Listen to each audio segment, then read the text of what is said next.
안녕하세요. 서울 개인택시조합 뉴스입니다. 먼저 첫 번째 소식입니다. 서울 개인택시조합 제19대 이사장 선거가 지난 3월 5일 실시되었습니다. 총 선거인수 48,921명의 조합원 중 26,998명이 투표에 참가하여 55.19%의 투표율을 기록했습니다.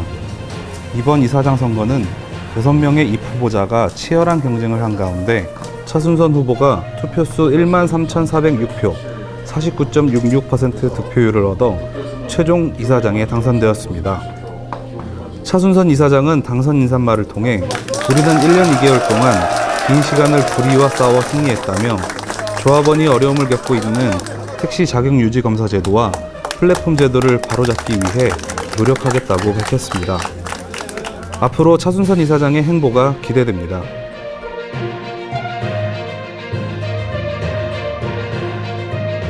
카카오 모빌리티가 유료 멤버십을 통해 우선 배차하는 이른바 프로 멤버십을 모집하면서 업계에 커다란 논란이 되고 있습니다. 지난 3월 16일 카카오는 월 99,000원의 카카오티 프로 멤버십을 출시했으며 이와 동시에 선착순 2만 명의 회원 모집이 사흘 만에 완료되며 택시 운송업자들의 큰 관심을 끌었습니다.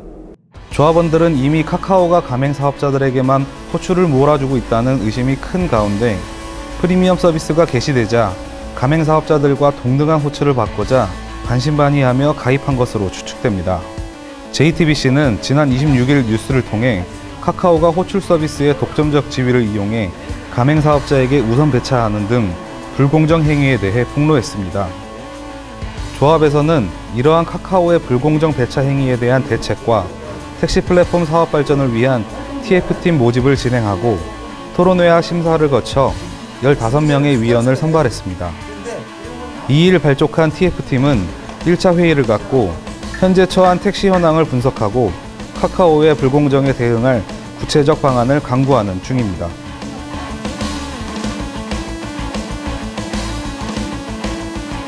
오세훈 서울시장 당선자가 지난 4일 오전 국민의힘 김성태 전 원내대표, 배현진 의원, 박대수 의원과 함께 서울 개인택시 잠실 본 조합을 방문했습니다. 오 당선자는 조합 임원, 조합원들과 인사를 나누며 택시 정책 변화에 대한 강한 의지를 나타냈습니다. 10년 전 생각이 나네요. 우리 오 후보님이 그 당시도 후보였었는데 우리 회관을 방문해 주셔가지고 그때도 시장이 되셔서 우리 조합 업권을 많이 살펴주셨는데 이번에도 꼭 당선되셔서 우리 개인택시 업권을 좀 잘 돌아펴 주시면 고맙겠다 그런 말씀드리고 우리 오만의 심장부인 교통위원회 오신 것을 진심으로 환영합니다. 고맙습니다. 정말 따뜻하게 환영해 주셔서 정말 진심으로 감사드리고요. 사실 전임 시장 시절에 해결을 해놓고 갔어야 되는 문제들도 꽤 그냥 숙제처럼 남겨져 있고요. 요즘에 너무 많이 힘드시잖아요. 코로나 제가 혹시 시장직을 수행하게 된다면 정말 큰 숙제가 몇 개 있는데 그 중에서 택시업계의 숙제가 제일 큰 단 중에 하나입니다. 이제 대중교통 개혁의 마지막 단추는 택시업계라고 저는 생각합니다. 벌써!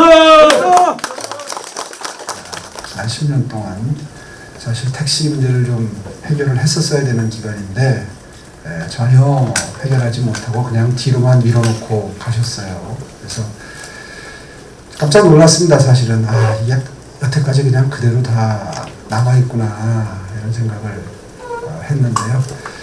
방금 전에 말씀드린 대로 어떻게든 돌파구를 한번 함께 중지를 모아서 찾아보도록 하겠습니다. 정말 감사합니다.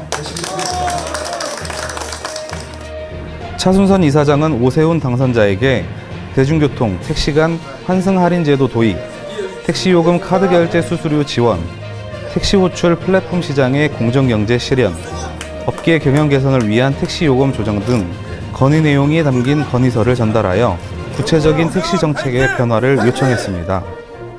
한편 더불어민주당 박영선 후보자와 이낙연 선대위원장이 조합에 방문하여 택시 현안을 청취하고 조합원들에게 필요한 정책을 마련하겠다고 약속했습니다.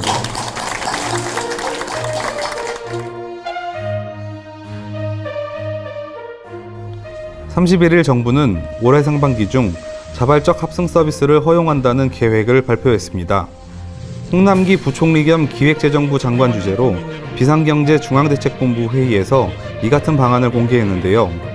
택시 합승은 1982년 과도한 호객 행위 등 부작용으로 금지되었다가 2019년 한 플랫폼 업체가 조건부로 규제를 면제받으면서 사업의 일부를 허용하여 현재까지 영업 중에 있습니다.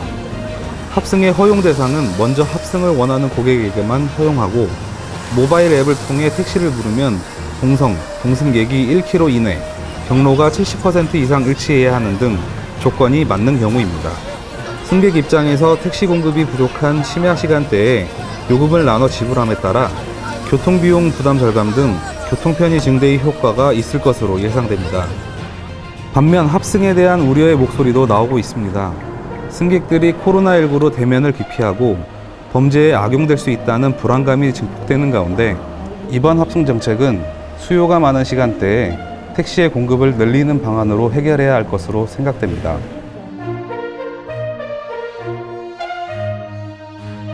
우버와 팀앤모빌리티의 합작 법인인 우티가 1일 출범했습니다.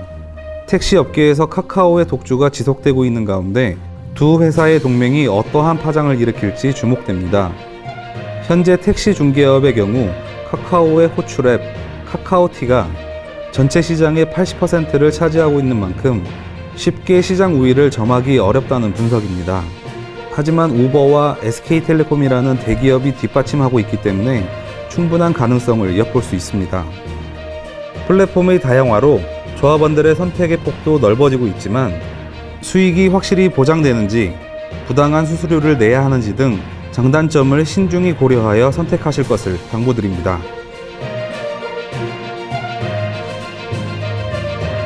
팀원이 온다 앱의 다운로드 횟수가 100만을 돌파했다는 소식입니다. 팀원이 온다는 개인 택시와 법인 택시가 힘을 합쳐 주도적으로 선보인 택시 호출 앱이며 이번 결과는 택시업계 스스로 이뤄냈다는 점에서 깊은 의미가 있습니다.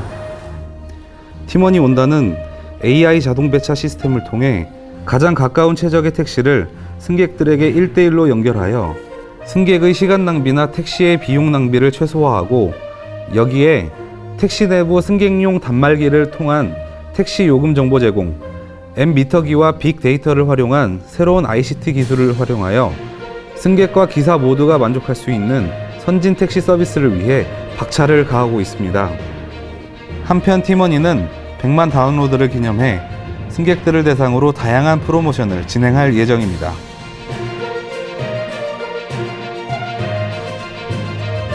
지난 5일부터 7일까지 복지법인 각 충전소에서 코로나19 예방을 위한 전단지 배포를 실시했습니다. 이번 행사에는 각 지부 교통환경위원과 조합 직원들이 참여하여 코로나19 예방수칙 방법이 담긴 전단지를 전달하고 차량 내부를 소독하는 등 적극적인 홍보에 나섰습니다. 조합은 코로나19를 예방하기 위해 힘들더라도 조합원들이 마스크 착용과 소독제 사용, 현금 결제 고객에게 승차 대장을 작성해 주실 것을 다시 한번 당부했습니다. 이상 서울 개인택시 조합 뉴스였습니다. 감사합니다.